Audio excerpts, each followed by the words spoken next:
ससुराल में थाली। मम्मी जी, पापा जी, आइए खाना खा लीजिए। दीप्ति बहू, आज क्या बनाया है खाने में? मम्मी जी, कल मैं बाजार गई थी ना, तो वहां से बिल्कुल ताजी लौकी लेकर आई थी।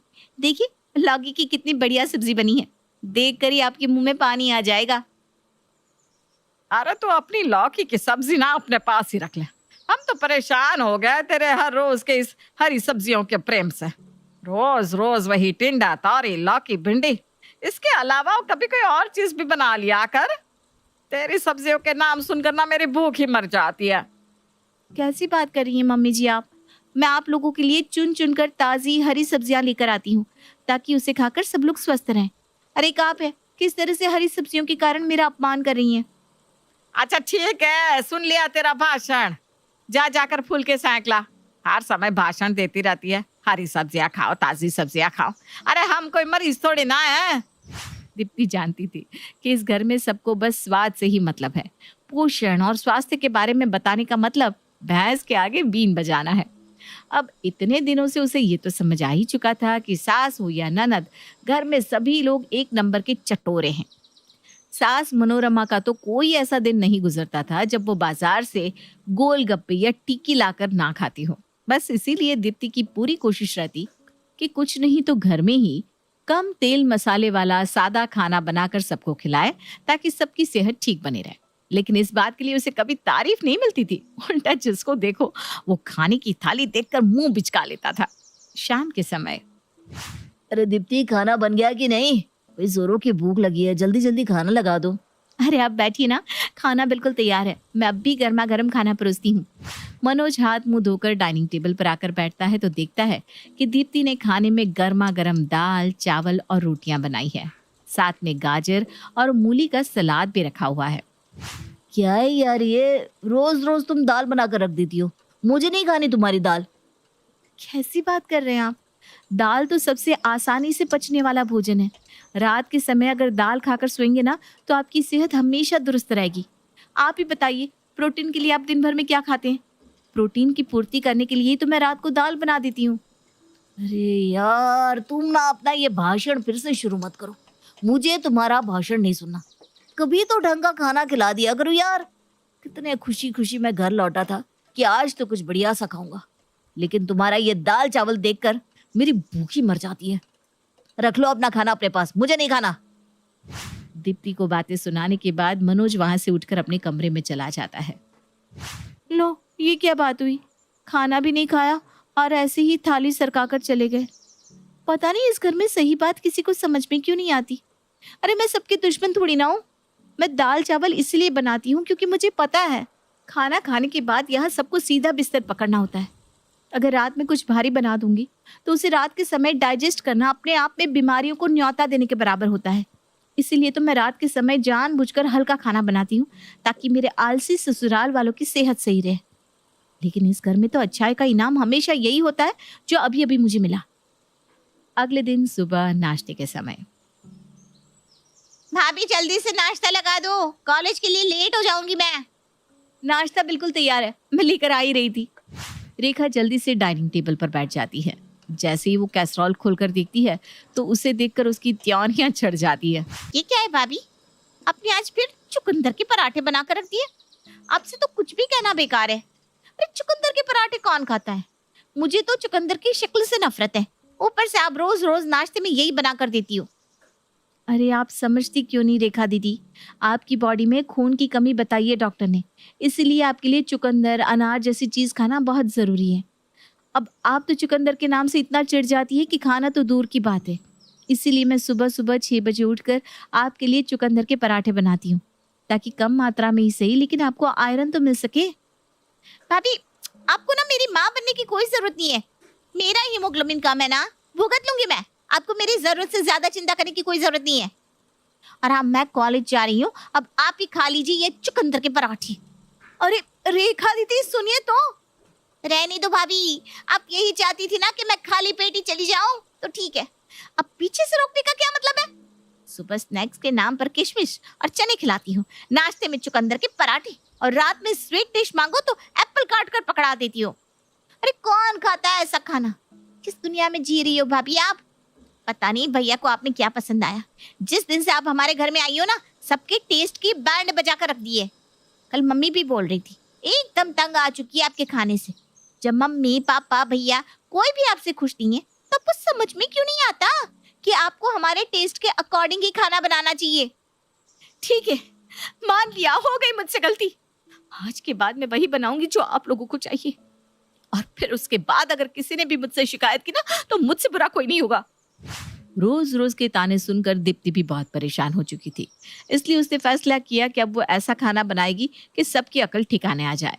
अगले दिन सुबह सुबह, ऑफिस के लिए देर हो रही है दीप्ति, आज लंच में क्या बनाया है? खैर तुमसे तो पूछना ही बेकार है, तुमने टिफिन के लिए क्या बनाया है, क्योंकि तुम तो रोज वही बनाती हो, भिंडी घिया या तौरी। ऐसी बात नहीं है, आज मैंने आपको लंच में थाली दी है। थाली दी है मतलब खाली थाली पैक कर दी है क्या? स्टील की थाली खाऊंगा क्या? आप समझे नहीं, थाली मतलब दाल चावल सब्जी रोटी मीठा अचार सलाद पापड़ सब कुछ। अब आपको लंच करते हुए बिल्कुल 5 स्टार होटल वाली फीलिंग आएगी। अरे वाह भाई, आज सूरज कौन सी दिशा से निकल गया जो तुमने इतनी अच्छी चीजें बना ली। मुझे ना अपनी गलती का एहसास हो गया है, अब मैं बिल्कुल वैसा ही खाना बनाऊंगी जैसा आप सबको पसंद है।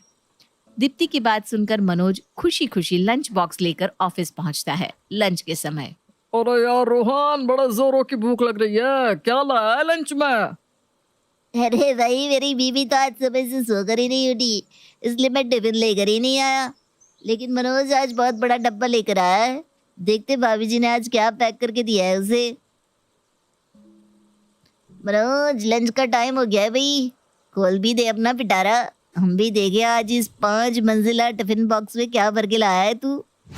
मनोज के जवाब देने से पहले ही उसके दोस्त उसका टिफिन खोल लेते हैं। टिफिन देखकर उनकी आंखें हैरानी से खुली रह जाती है। अरे भाई वाह भाई वाह, आज तो लग रहा है भाभी जी बहुत अच्छी मूड में थी, इतनी सारी डिशेस एक साथ। कोई देख, तू अपना इंतजाम खुद देख लियो, अब ये पनीर की सब्जी और पूरी तो मैं ही खाऊंगा। भाई क्या पुलाव बनाया है, मजा ही आ गया, और साथ में ये मखनी दाल खाकर मैं तो उंगलियां ही चाटता रह गया। खाना तो तुम दोनों ने साफ कर दिया, अब लाओ पापड़ ही खिला दो। भाई पापड़ तो मेरी कमजोरी है, पापड़ देखकर मुझसे ना कंट्रोल नहीं होता। इतना कहकर रोहन टिफिन में रखे पापड़ भी खत्म कर देता है। अरे यार, पहली बार बीवी ने कुछ ढंग का खाना भेजा था, और वो भी ये भुक्कड़ साफ करके। अच्छा और टेस्टी खाना लाने का परिणाम ये हुआ था कि इतनी सारी डिशेस में से एक भी मनोज को चखने के लिए भी नहीं मिली, और आज मनोज को ऑफिस में भूखा रहकर ही दिन बिताना पड़ा।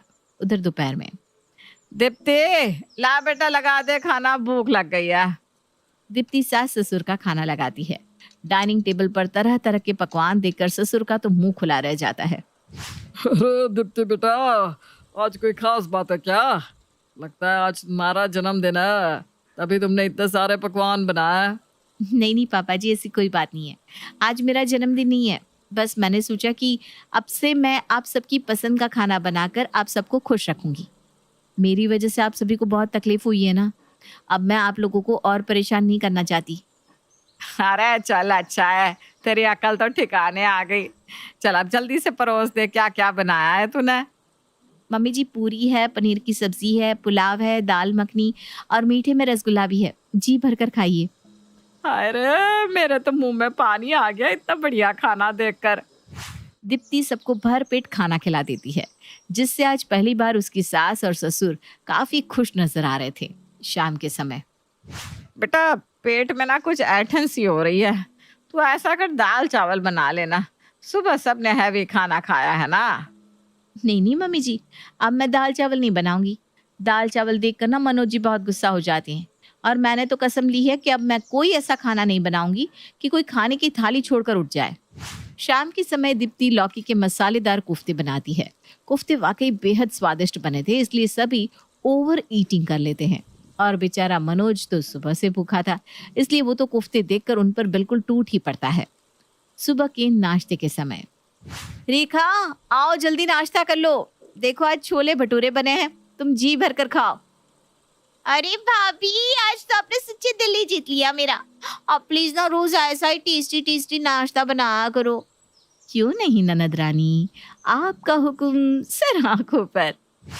दिन 2 दिन नहीं, ये सिलसिला 3 हफ्ते से बदस्तूर जारी था। दीप्ति रोज सुबह नाश्ते में कचौड़ी, भटूरे या पकौड़े बनाती। उसके बाद लंच में पारंपरिक थाली सबके आगे परोसती और फिर रात को भी कभी मलाई कोफ्ता तो कभी पालक पनीर जैसी बढ़िया मसालेदार सब्जी बनाती। दीप्ति अब सबकी पसंद के मुताबिक ही खाना बना रही थी, लेकिन जाने क्यों अभी भी घर में सब खुश नहीं थे। दोपहर के 1 बजे का समय होगा कि तभी रेखा को उसकी 2 सहेलियां पकड़कर घर में लेकर आती हैं। अरे क्या हो गया मेरी बेटी को? आंटी जी, ये ना कॉलेज में चक्कर खाकर गिर पड़ी थी। हम इसे डॉक्टर के पास लेकर गए तो डॉक्टर ने कहा कि इसके अंदर हीमोग्लोबिन बहुत कम हो गई है, जिसकी वजह से चक्कर आ रहे हैं। और ये कोई पहली बार नहीं हुआ, इससे पहले भी पिछले 10 दिन में ये 2 बार कॉलेज में चक्कर खाकर गिर चुकी है। अरे लगता है तुम कचौड़ियाँ ठीक से नहीं खा रही हो। अच्छे से कचौड़ियाँ नहीं खाओगी तो हीमोग्लोबिन कैसे बढ़ेगा? रुको, मैं अभी ना थोड़ी कचौड़ी बना कर लाती हूँ। मैं समझ गई भाभी आप क्या कहना चाहते हैं। आप मुझे चुकंदर, अनार, किशमिश सब कुछ इसलिए देती थी ताकि मेरी तबीयत ठीक रहे, लेकिन मैंने कभी भी आपकी बात को समझने की कोशिश नहीं की। मुझे माफ कर दो भाभी, मुझे नहीं खाना अब ये पूरी कचौड़ी। आप मुझे पहले की तरह चुकंदर के पराठे बनाकर खिलाया करो। ये ठीक कह रही है बहू, मुझे भी माफ कर दे। मैं भी तुझे हमेशा हरी सब्जियां बनाने के लिए ताना मारती थी, लेकिन जब से तूने ये सब चटर पटर बनाना शुरू किया है ना, मेरा तो हाजमा ही खराब रहने लगा है। और बेटा वजन तो ऐसे बढ़ रहा है जैसे मैं आटे की 1 बोरी रोजाना खा रही हूँ। कल ही मैं टेस्ट करा कर आई हूँ, कोलेस्ट्रॉल, शुगर सब बढ़ गया है। डॉक्टर ने कहा है कि बिल्कुल उबला हुआ खाना खाना है, नहीं तो जल्दी ही ऊपर पहुंच जाऊंगी। पापा जी, वो आपको इस महीने के राशन का बिल देना था ना, आप जाकर चुकता कर दीजिएगा। अरे बहू, ये 15,000 का राशन कब और कौन खा गया? पापा जी, अब रोज पूरी कचौड़ी बनेगी तो तेल तो लगेगा ही ना। और वो जो रोज गाजर का हलवा, रस मलाई और गुलाब जामुन आप लोग खा रहे थे, उसका बिल भी तो भरना ही पड़ेगा ना। बेटा, हर महीने 15-20 हजार रुपए का राशन भरवाने का पैसा नहीं है मेरे पास। जिसे ज्यादा मसालेदार खाने की तलब मचे, अगले महीने का बिल उसी से भरवाना। मेरे लिए तो तुम बिल्कुल वैसा ही खाना बनाओ जैसा तुम बनाती थी, सादा, स्वादिष्ट और पौष्टिक। जी पापा जी। शाम के समय मनोज मुंह लटकाकर घर में घुसता है। अरे क्या बात है, आपका चेहरा क्यों लटका हुआ है? क्या बनाऊं आज, चना मसाला? अरे यार बस भी करो, मुझे नहीं खाना तुम्हारा ये चना मसाला। और कल से मुझे थाली देने की कोई जरूरत नहीं है। जिस दिन से तुमने ऑफिस में मुझे थाली देना शुरू किया है, रोज मुझे भूखे पेट ही घर वापस आना पड़ रहा है, क्योंकि तुम्हारा बनाया हुआ वो 56 भोग मुझ तक पहुंच ही नहीं पाता। पहले ही ऑफिस में छीना झपटी मच जाती है। पूरा दिन भूखा होने के कारण रात के समय इतनी ओवर ईटिंग कर लेता हूँ कि पूरी रात मुझे एसिडिटी होती रहती है, जिसकी वजह से मेरा पेट मटके की तरह बाहर आ गया है। तुम कल से अपना वही टिंडा तौरी बनाया करो। अरे कम से कम खाना तो खाने को मिलेगा। कुल मिलाकर पूरे परिवार की अकल बिल्कुल ठिकाने पर आ गई थी और ससुराल में थाली बनाने का रिवाज भी खत्म हो गया था।